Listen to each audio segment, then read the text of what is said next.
জামশেদের থেকে তুমি টাকা লোন নিছো?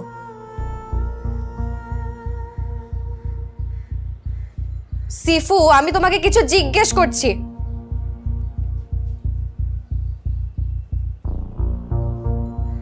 তুমি ওনার থেকে 2 লাখ টাকা লোন নিছো, তার উপর টাকাটা রিপেও করো নাই, আর একটা বার আমাকে জানানোর প্রয়োজন মনে করো নাই? এখন উনি যখন তখন বাসায় এসে আমাকে ডিস্টার্ব করতেছে, টাকা চাচ্ছে, আমি একা একটা আমি কি করব? And you are not at home.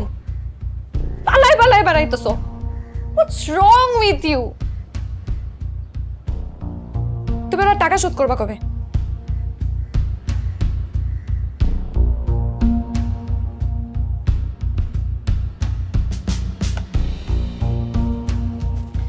কি ব্যাপার, কথা বলতেছো না কেন? দিয়ে দিব।